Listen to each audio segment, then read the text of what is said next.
All right. Thank you, Robert, for taking the time to chat with us and talk about your new book. It's very exciting to talk about this new book because we've known each other for a bit, but occasional Mhm. acquaintances here and there. Because you live in Belleville, I'm in Kingston, Well, and actually, but I'm in Hamilton now. you're in Hamilton now. Yeah, I'm in Belleville part-time. So I'm there one day a week when I'm teaching classes. And the other day that I'm teaching, I teach remotely.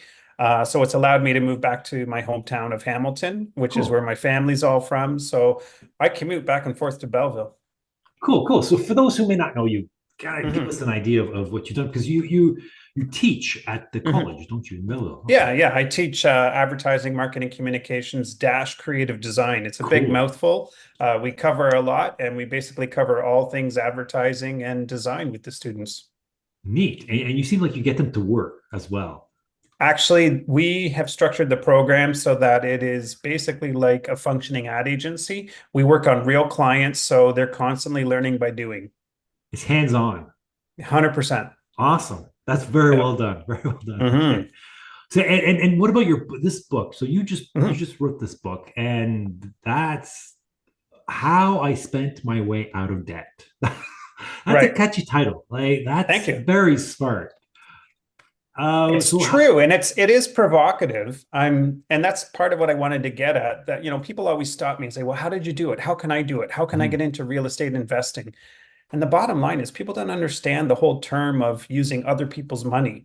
yeah, And the reason why I was able to spend my way out of debt is I used other people's money to get ahead. you spent it wisely, of course. 100%. Yeah, you can't be buying cars, you can't be buying boats, you can't be going on trips with Yeah, debt.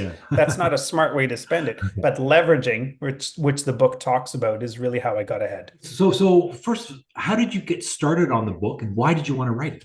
Yeah, the book came because of so many people coming up to me asking me over the years, how did you do it? How do you do this? How do you get ahead? How can I do this? And I'm an adamant believer, anyone can do this. I don't care Mm, what your employment is. yes, Well, you should have employment. Obviously, the banks aren't going to like it if you don't. But it doesn't, you don't have to be a rich person to start getting ahead to become rich, you know? of It does course. take a little bit of money to get started, but at the same time, once you get going, you're now leveraging and it's other people that are funding what you're doing next. And you got some good stories in your book. Like, how long did it Yeah. take you to write the book? The book, start to finish, took me about exactly a year to write. And that's because I didn't do it full time. I just kind of, when I had time, I would sit down Mhm. and write. If I had full time available, I probably could have written it in maybe 2 months, start to finish. But yeah, it was a good process. It was really interesting. I don't know if I'll write another one. I certainly enjoyed doing this. I have no plans to write another one, but the reason for this was just basically to help other people get ahead. People keep asking me, how can I do it? So I thought, okay, I'll just write my story and tell it from my perspective. So how does it start? How does your story start? You said you bought a Uh, property when you it's were Yeah, that's not where it starts, but I okay. did. So just the little teaser of how much Yeah. experience I have as a landlord is over 30 years. So I bought my Wow. first property in my second year of university. That was 1992. I remember that Uh, year. That's hilarious. yeah, it was a good year. So it had a basement apartment in it, which had two bedrooms in there, and it This paid was in 80%. Hamilton? Hamilton, yeah, Okay. Hamilton Mountain. Yep. Yep.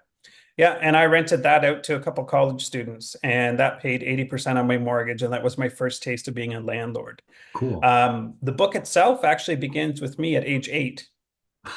So, No way. yes, Wow. so, and it's a really cool story. If you got a moment, I'll I just give do. you I the do. little I love anecdote. because I really believe that I think the deeper I get into people's lives and all that, I realize that what they've done, like when they're 25 or 35 or 45, Yeah. it shows in the beginning early Mhm. on. I remember even my mother would say, I'm surprised you're doing what you're doing now because it showed in the beginning when you were Yeah. 8. And I look at that on my own daughter who's 12 now or 11, 12. I'm realizing there's certain elements that are already there at place. Mhm. So what did you do when you were 8? So when I was 8 years old, my mom said she was going to send my brother and I to a boys' summer camp, which was a sleepaway camp for 2 weeks. I was scared. I did not want to go. I said, Mom, don't make me go. I don't want to go. I don't want to leave.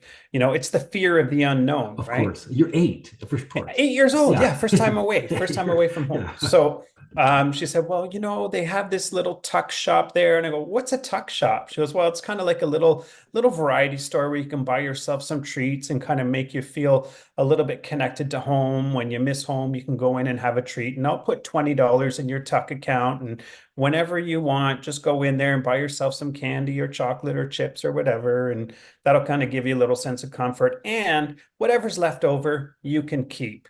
Well, music to my ears, right? Like I I grew up, I'm Dutch by background, and we're very frugal. So the whole idea of, being able to get your hands on a little bit of money, I like, aha. What'd you do with the Um, money? well, this is the thing. The whole 2 weeks I was there, when they opened the tuck shop for the campers to be able to go and grab something, I went here and there and I grabbed a little treat here and there, but I didn't spend all the money. I kind of had it in the back of my head. I can save this money and use it when I get home. So the last day, when every kid was cashing out their tuck account, I'm looking at all these kids. I'm in this line to cash out my tuck account, and they're stuffing all this money in their pocket that they have left over. And I'm looking around in this tuck shop. I'm like, man, there's still a lot of junk food here. And I've got this wad of cash in my hand. I'm going to spend it all. And so I bought everything that I could afford with what I had left over. And I just quietly put it in a bag. And I got on the bus that was going to take us back to Toronto, where we're going to get picked up by our parents. And so we're leaving the camp, and all the kids are dead quiet because it's kind of somber. They ended up enjoying themselves. And, I didn't want to leave at the end of it. So that taught me a lesson too. Don't fear the unknown, embrace it, because you never know what you're going to run into. But I sat there with my bag of treats, and, we're about 20 minutes into the bus ride, and I pick it up and I put it on my lap. And suddenly all the kids start to stir, and they're like, oh man, I want some of that. Give me some of that. Give me chips, give me chocolate. What do you got there? And I said, what's it worth to you? You're And 8 years old. You're already 8 years trading. old. That's right, 8 years old. And I marked up everything and I sold everything I had. I didn't have a single treat on the ride home, but I came home with more money than I left with. So not only did I supply myself with treats the whole time I was there, but I came home with $22. I probably, when I started buying up everything, had $11. So effectively, I doubled my money. That's so cool. And my mom, all these kids, they get out, they're talking to their parents, and they're like, "Oh, do you have any money left?" They're like, "No, no." So my mom says to me, "Do you have any money left?" I go, "Uh-huh." And I pulled out this wad of cash, and she's like, "Where'd you get all that?" And I told her I sold everything on the bus and I made money. So I came home with $22. True entrepreneur, even at the age of 8. That's so 100%. cool. And That's that's so that's the cool. lesson. Like, that's the mindset. So it's the mindset Yeah. of taking a risk, calculating the risk, and then going for a rate of return, and also the fear of the unknown. So both of those are really relevant when it comes to real estate investing, and that's why I include it. I love that story. What was, because that sounds like a very successful story when you're 8, doubling your Yeah, money. Was there a yeah, story that, because we learned from some failures as well, where there certain things that didn't work out as well yeah, early absolutely. on? I have a lot of failures in the book because I want people to learn from not just what I did well, but maybe missed opportunities or other It's things. bound to happen. It's bound It to does. happen. It does happen. And I'm quite honest in there. I'm still a firm believer that there is no better way to get ahead financially than through real estate investing. And I do also, I'm very honest about it, that I say it's not if, it's when that you'll get a bad tenant. So that's an example of when you get a Mm. failure there, Oh, right? So definitely. I've had tenants that Yeah. maybe don't pay and then do damage. And at the end of the day, you're left with, It's bound to a, happen. It's bound to yeah, happen. Getting thousands in away, oh, damage. yeah, it's bound to happen. It's just part of the game. To It does. avoid But that, yeah, overall, yeah, 100%. But overall, I'm ahead of the game for when sure. you look at it. And, there are some tax advantages and stuff when things like that can happen. You can kind of recoup some of those losses in ways that you really can't when you're dealing with like a stock market. That's the difference too. Stock market, you're dealing with your own money, right? Mm. Whereas when you're buying real estate, you're leveraging and you're using other people's money to buy the real estate. So, what do you hope people to get from the book? Like, is there a couple things that you want people to Inspiration. Yeah. inspiration? It's 100% written as inspiration. It's a pure honest story of, hey, this is what I did. If you follow my path, you could do the same thing and you could do it in way less time. So the one thing I have never done is the Hmm. Burr method. I've Oh, bought really? properties, right? I've Okay. bought properties, I've held on to them. Yep. I would invest in them over time, but then I would, move on. Burr method really didn't exist when I started. Neither did YouTube. Yeah. Like there was none of these gurus or Yeah. anything out there to learn That's from. funny. Funny you're dating yourself, but I think we're the same age. So It's I true. understand it. Yeah, yeah. So the way I learned how I got into it was I met a couple of landlords. I'm Yeah. like, you're kidding me. These people can make a full-time living off of Mm. properties and being a landlord. That was an eye-opener to me. So What year these was people that? became my that would have been 2006, maybe Yeah, seven. yeah, yeah, And yeah. then they kept encouraging me. They're like, you got to get into it. You got to get into the game. And I was doing the same mistake that everyone else does when they come up to me saying, how do you do it? I drag my heels. I'm like, yeah, I should. Yeah, I should really do that. I need to do that. Well, the catalyst came when I was going to go on strike at one point, and I thought, oh my gosh, my cushy job that I have here as a Mm. professor, suddenly I can't be having all my eggs in one basket. I need a second source of income. Then I got serious, and that's when I started looking at property to invest in. And then you started doing the Burr method, or what were you Never. buying? I've never bird.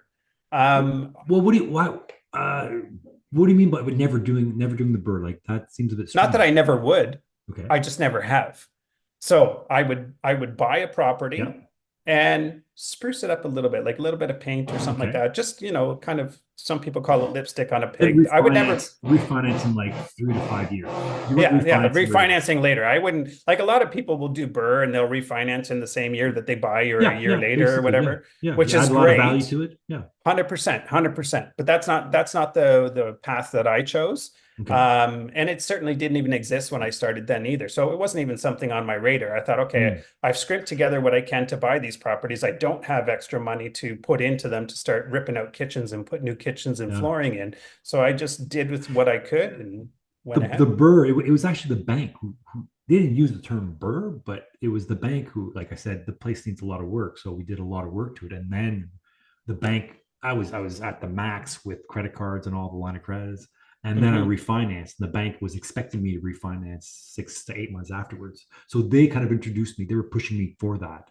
So It I was think the reason why I didn't burr it is because every property that I started buying, I moved into as my own residence. yeah, yeah. I did the same thing early on for So, sure. Yeah, that's still right. very way. So what I did was I bought properties for 5% down or less, right? So it's Yeah, yes. so that's a little different. And then what I did was I looked for ways that I could, maybe make a second unit or do something like that. I thought, let me do what I did in university that worked so successful for me and Mhm. put another apartment in the basement, and then that can help cover costs or whatever. And then I thought, okay, now I want to get a little more serious. So I looked at buying a duplex. And I thought, I wonder if I can hold on to the house that I have now and buy that duplex. And that was the conversation that I had with Okay. the bank. What? How many? You moved in and then moved out. How many did you do Yes. of those? So, my gosh, I probably did that about 8 to 10 times. And the bank was perfectly fine with that. Well, they weren't. So the first three that I did that to, or four, I guess, they said, okay, this is the last time. We're not going to let you do it again. You Yeah. got to cool it. And I had heard about private financing, but to me at the time, I thought that was mafia money. I'm like, that doesn't sound right. That That's I right. want to keep my kneecaps where they are. I really That's don't want to funny. lose them. So I kind of avoided that for a couple of years until I wanted to buy another property. And a broker told me that the bank just wouldn't allow me to have it. And I'm like, come on, I have all this income, I have all this Yeah. rental income, I can more than afford it. And they said, well, you have too many properties. And so, then that broker actually said to me, but I got a guy, he deals in private financing. And I just kind of Awesome. looked at her, I'm like, private financing? She's like, yeah, just go talk to this His name's guy. And Guido. yeah, exactly. And his buddy Vinny, It's who does the Luigi. collections. That's right.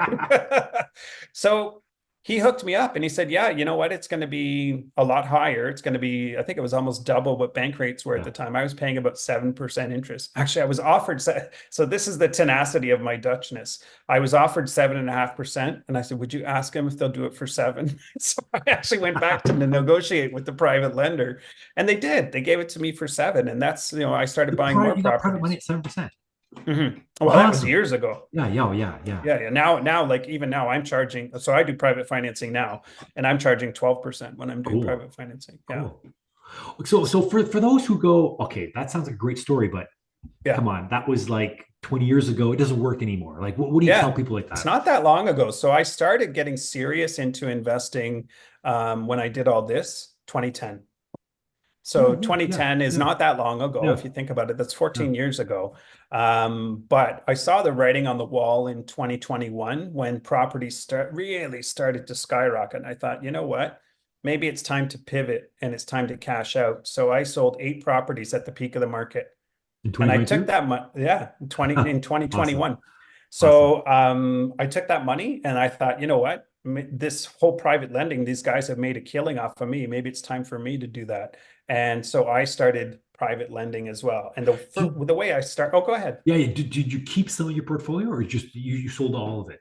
Not all of it. I Okay. still have 5 units left right now. Okay. All right. So, but yeah, so how I started, and this is the way I really recommend to anyone who might want to get into private lending, Mhm. is I had properties that had smaller mortgages on them. And so I would sell a property and then pay off that mortgage. And then I approached the tenant who said, hey, if you ever want to sell, please keep me in mind. And I'm like, okay, here's your opportunity. Would you Who like was to your buy the tenant property? profile?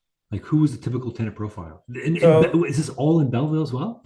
they're all in Belleville, yeah. Okay. Yeah. So the that one tenant was an older guy. He was, I think, approaching 60 years old at the time. Mhm. And he said, you know, I've inherited some money, so I've got money for down payment, but my credit isn't the greatest. So if you would hold the mortgage, I'd be interested in buying from you someday. I said, I'll keep that in mind. So what's interesting is the very first time I borrowed private money was 2018. By 2021, I was a private lender. And what I did was I approached him and I said, listen, are you ready to buy? Because the market's great and I want to sell and I'd rather sell it to you. So we negotiated a price, triple what I paid for the house. Only I paid it in 2018 and he's paid triple that in 2021. So that was great. The other thing that I did was, yeah, they have to have some skin in the game. So he was Yes. going to put money down, but he also had never purchased a house before. So I said, let me hook you up with CMHC. So I hooked him up with CMHC and he got the first time home buyers grant of 5%. So he was Wow. ecstatic. He got another 5%. In reality, I got another 5%, you know, but it helped him buy a house as well. So he had even more skin in the game now, and he was happier just to be an owner. And even though his payments went up, so he was paying me, I think, 1350 at the time in Mhm. rent. And I mean, now the guy's paying almost 1900 for the same Wait, to property. you because you're the bank. Yeah, because I'm the bank, but he's paying that to own it. So Yeah. his costs have increased, but he's happier than anything because he's an owner, you know. So I've Cool. actually held that property for a few years from now. And so you're lending out to tenants, but who Yep. else do you lend out to? I lend out to individuals. So I've established a relationship with brokers, and brokers sometimes will come to me and say, I've got a Mm, deal. If you've got money, would you like to finance it? So I've done several of those. So I've actually 7 times now I have financed mortgages. cool. So yeah, so that's not bad since So 2021. for those who want to start lending their funds privately, how Mm. much is a good amount? Like, do they need $1 million? Do they need No, 500,000? Like, how much do you really it need? really depends. It depends where you're at. Yeah. So I ended up making a couple $1 million when I sold my properties, Mm, and I thought, okay, so what do I do now? Do I get into multifamily with what I have and use it yep. as a down payment on a big building, or do I want to try something different? Now, my plan, it's going to be different for every single person. I'm hoping to retire. I could actually retire now. I mean, I really don't need my job, but my kids are only in grade 9 and 10. So I'm waiting for them to finish high Yeah. school. So knowing that I'm going to leave when they're done high school, the plan is to live on my boat in the Caribbean. I thought, I don't want to deal with anything where I've got to fix a leaky roof or deal with tenant issues or Tell me about something it. like that. Oh, So I yeah. thought private financing would be Yeah. a great way to do that Definitely. and have predictable cash flow. So I mean, some of them could be as low as $100,000 that they need or something like that, Hmm. right? So it really depends. But I only do first position mortgages Oh, how because I come? don't, because I really don't want to be in second position. Second position, as long as they're paying their first position mortgage, you can't seize the house. You see, so the Oh, only, yes, yes. I yeah, see. so the only way that you can recoup your costs is when they go to refinance a few years later, or if they go to sell, that's when you can recoup your costs. But you can't trigger a Okay. sale on a second position. I have one second position mortgage only because I also have the first position on the property. Smart. Yeah. So, Smart. yeah, Okay, so tell me more about this book. You actually wrote it yourself. Type like how I did you go did. about Yeah, it's writing it? not. It wasn't a ghostwriter at all. So the only assistance that I had was an editor from the publisher Yep. that edited for content and flow. And then they also edited for grammatics and stuff like And you that. got But the everything was publisher afterwards, or how did you get the editor first? Like, how did that happen? no, you get the publisher and they provide the editor. Okay. So it's part of the publishing deal. So, but yeah, so I wrote it all myself and I thought, okay, so how am I going to do this? Like, how am I going to tell a succinct story? And I just started with a table of contents. So I thought, okay, I'll just write down the points of my life as a table of contents, and that kind of weaves my story. And then Yeah. I ended up editing the table of contents afterwards because some of the things that I thought would be a chapter unto itself ends up being amalgamated into other chapters, Okay. right? But they're short, easy, quick read. What was the most challenging part about writing the book? Timing. I mean, it's, like being a full-time professor, full-time real estate investor, Yeah. and well, I guess you could say part-time. It's hard to say, but it's, the side gig becomes the main gig in no Yeah. time, right? So it's Plus, you're a family man. Plus, you've got family kids. man, got that. You got Plus, your plus I interests. launched another business. Like I also do Oh, private yeah. yacht charters, right? So that was Yes. taking up my whole. So you might say, well, you're a professor, you have summers off. Yeah, but I'm running private yacht charters. So it was like, okay, when do I do this? And it's just, sitting on my boat at dock, I'm like, going to pull my computer out and I'm going to write for a couple hours. So that's, that was the process in writing the book. That's awesome. That is awesome. Mhm. Yes, yes. Because writing it doesn't come easily. It takes really a lot of effort. It did. And it's a lot of thinking because you're going back and you're trying to remember or accurately, what was the chronology of events, what led to this and who was involved. And I mean, when I say who's involved, I just want to make sure I tell the story correctly, but I don't Mhm, mention anyone by name in the book. mhm. The only person I mention by name is my wife, Bridget, which in reality, we're getting married tomorrow. So tomorrow is our What? wedding day. Congratulations. Yes. What? So February Oh, 29th. this is I a know. whole different story here. Wait a second, you're getting married tomorrow, but you Tomorrow. have two kids with her and you've been with her for Yep. what, 25, 30 years? No, no, no. We've only been together for going on 11 years. So she Okay. had two kids prior. They were very young All when right. I came into her life. Okay. But the cool thing is, we're going to have an anniversary on leap year. That's So awesome. only every 4 years we have an anniversary. Ah, that's hilarious. I love it. Yeah. That's so practical. Very Yeah, practical. You're only doing an exactly. anniversary on every 4 years. But I mentioned this and I mentioned her name because it's super important to have someone who supports your goals and your dreams. Oh, And yes. she did that. And I even talk about the previous relationship where they were not supportive of it, and that kind of led to the end of the relationship. Like what kind of support? Like how did she show support? Because that's so important. Because I meet people that they're struggling in the relationship and they have difficulty pursuing their dreams or actually buying properties because they're dealing with a Yeah. relationship that's not encouraging. Yeah, and that's what it is. It's encouragement. I'm not talking about financial support or anything Yeah. like that. I'm talking about that someone doesn't say, I think that's dumb. That's a dumb Mm, idea. I don't think that's smart. You shouldn't do that, yeah. So when I would discuss ideas with her, I think I'm going to buy another property. I think I'm going to do this. She's like, well, you know your situation and I back you 100%. If you think you can afford it and you feel good about it, you go right ahead. So that's the kind of encouragement that you need. That's gold. That is Mhm. gold. People Yeah. overlook the importance of encouraging and support, especially in an intimate relationship. Well, and it will detract you as an investor as well. If you don't have that support, you second guess, you maybe don't Yes. start looking at opportunities like, oh, they're Yes. just going to poo-poo it. And believe me, I had a lot of naysayers through my life, Oh even yeah. my own family who are super supportive. They just thought I was crazy to go so deep into debt because, as you well know, you'll go into debt and be into debt 7 figures, no problem. They're like, "Are you nuts?" I'm like, "Yeah, Yeah. but look what it's worth, and look at the Yeah. money I have coming in. I'm cash flowing, and Every journey involves naysayers. I've 100%." many of them, either family or friends, and they just don't get it and they're not encouraging it. And what you just got to move on in a way. You just it's yeah. Until after the fact. And then my parents are like, "Oh, that's so good that you got involved in real estate investment." Like, that's not what you were saying when I Oh, started. really? Yeah. That's funny. That's funny.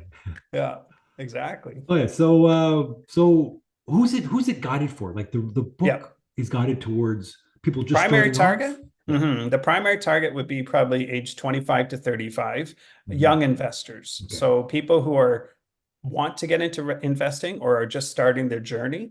But I think people who are seasoned investors can get a lot out of it too. And it just kind of, they'll read it and go, oh, yeah, that's similar to my journey, or that's a different Hmm. path than I took. That's interesting. And they'll appreciate that. But my primary focus is to really encourage people to get out there and not be afraid to jump in with both feet. And, I think one of the biggest things is when you talk, The big lesson you want to impart is the fear. Is that it? yeah, fear, like get over that fear, The fear of the and part of unknown, the fear of making a mistake. failure, everything, Yeah, yeah. right? So the book really addresses that in a lot of detail. The book addresses also creativity and leveraging creativity to get ahead and looking at properties in a way that other people might not look at them. So looking at beyond Oh, you got a story along damage, with that like one? That sounds like a story yeah, you got. there are. So Share like the that story, first, please. yeah, yeah. So there's quite a few like that. My first time I was going to buy a house, actually, I had a realtor show me this property that was kind of a derelict property. It was owned, well, not owned, it was used by renters. So it was an income property, but he saw this young guy. And my impression was he's trying to pawn a crappy property off on me, right? So I was actually upset. But knowing what I know now, that would have been a really good investment. And it would have been good to buy the one with the holes in the walls because it was just cosmetic stuff and it's So so you easy thought to the fix realtor every. was trying to take advantage of you? Yeah, I did. Okay, all I right. did. So I ended up not buying that Hmm. property. I bought something that really was turnkey that didn't need anything, right? Yeah. But there's more opportunity for people to buy something that they can put some sweat equity into and they'll So have a greater return. you didn't start looking at properties that needed a lot of work. Would you consider yourself handy by any means or? No, but I fake it well. So what I do, I mean, I'll look at things. I'm like, okay, click flooring. How hard can it really be? Yeah. And you figure it out. You can do that stuff. Painting isn't that difficult. You can Yeah. improve your Yeah. skill to a point where you don't need to tape and you can just kind of cut in and everything like that. So those are the skills that you can do. Plumbing, I wouldn't tackle because I didn't want to deal with, leaks. So you call the professionals when you need them. Electrical, I don't Of want to course. die. So I Oh, get of someone else course. to do that Of kind of course. Oh stuff, yeah. right? You want to be sensible about Um, this. But sweat exactly. equity. Sweat equity is very important in the Sweat beginning. equity is Definitely. huge, and that's your best way. I think too many young people now just want to buy the brand new house. It's like No.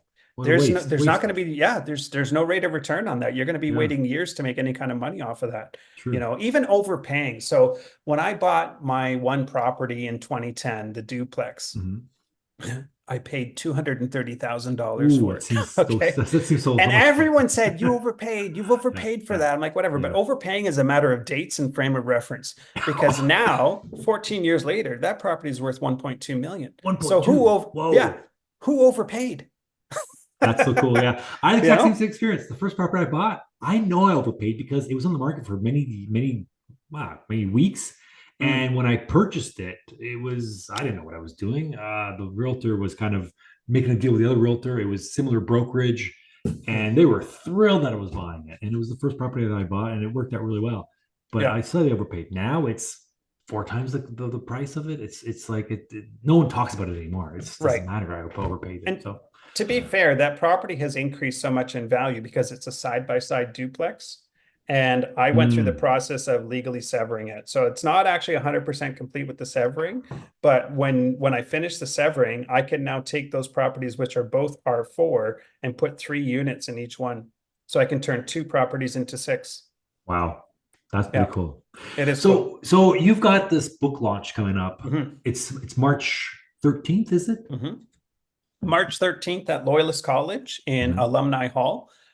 It's open to the public. People can come on out. If they go to debtmaster.ca, which is my website, they can register for it and it gives us an idea of how many can be expected. It's not necessary to register, but we kind of need to know there's a capacity limit, right? So Maybe a bit of food as well. yeah, you never know. I don't know if there's going to be food, but it's Okay. 7 o'clock at Yeah. night, right? So Okay. we'll All see. right. Okay. But yeah, they can come on out there, and that's where I'm actually going to have a good Q&A session with the audience, and maybe read a couple short chapters, and then have discussion around that. But it's going to be a facilitated discussion, so should be really good and really interesting. Awesome. Yeah, that sounds like you don't have to necessarily register. You can just show up at They can Loyalist just show 7 up. Yeah, p.m. I mean, if they want to go to debtmaster.ca, they can register there. There's a link there that they can register, but it's not necessary. Awesome. So Robert, like as you mentioned, you don't necessarily need Hmm. to work. You're happy where you are Yeah, now. I mean, with the lending that you're doing, you still have some properties, plus you're also working as a yeah. keeping up with the professor.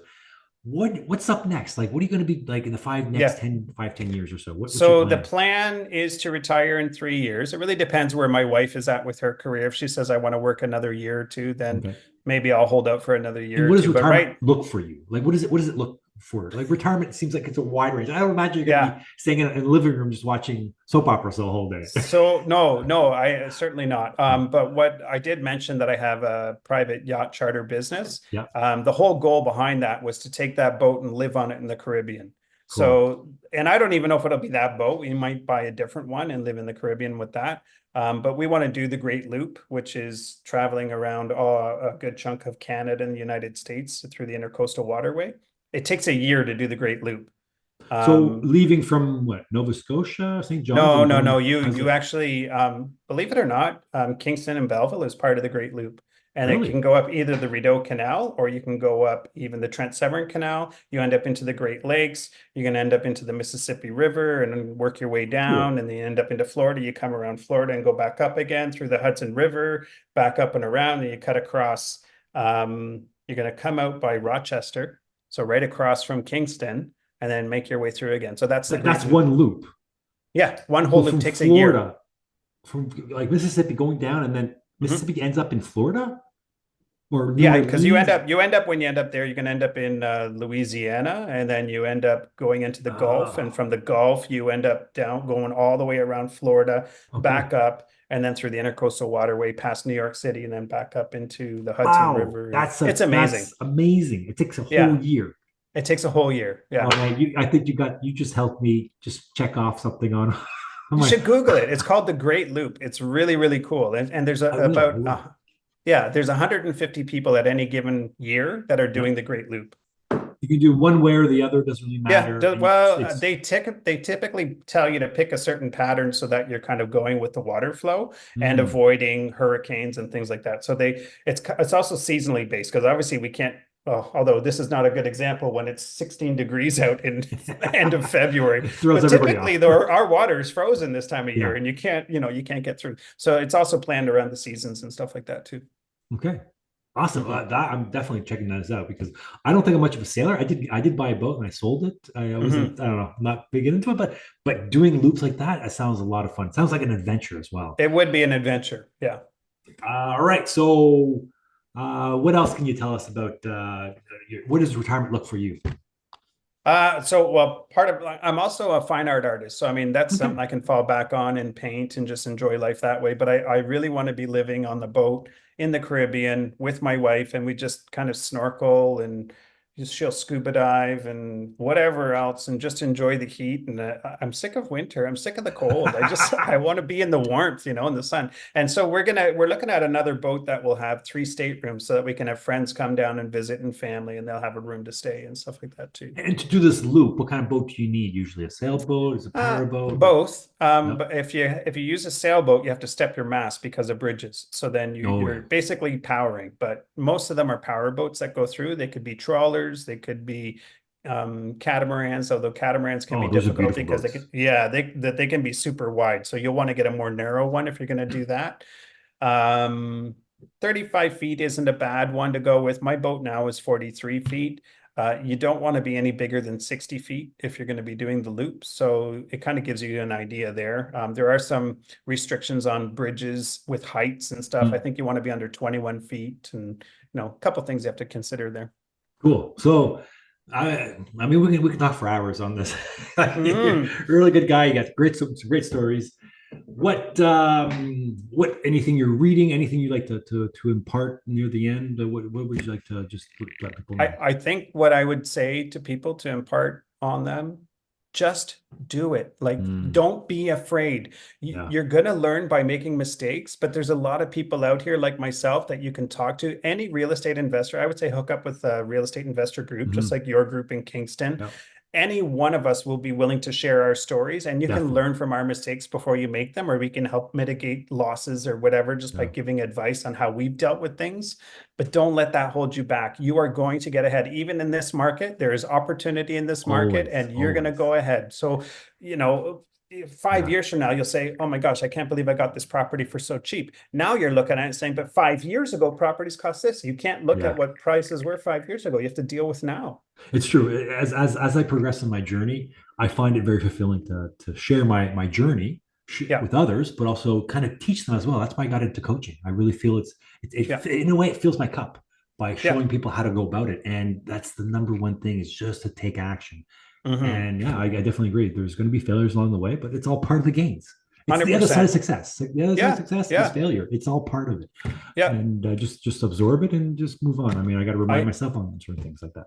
I agree. And I have not got into coaching yet per se, but that doesn't mean that I don't spend a lot of time giving free advice to people. But instead of coaching, I mean, what I've done is, I've written the book. I mean, Awesome. get a copy of the book. You'll I will learn a get a lot copy. from that. So you can Yeah. find it on Amazon. Where else can you Not find it? yet. So Not right yet. now, this is pre-release. Okay. It's going to be, I think it's probably going to take a few months to get in the bookstores. It usually takes a little longer. So the author always gets their copies first. Okay. Right now, the only place you can get is directly from my website, debtmaster.ca. Awesome. And the only downside to that is you got to pay for ship. So shipping is going to cost you $6 for North America and $12 international. That's pretty reasonable. It is, yeah. Awesome. And any good books that you're reading? Like, did you have to read a couple books to write that book? No, well, I mean, yeah, I've read a few books, obviously growing up. I mean, I think almost everyone has read Rich Dad, Poor Dad. Others have read The Wealthy Barber and Yeah. things like that.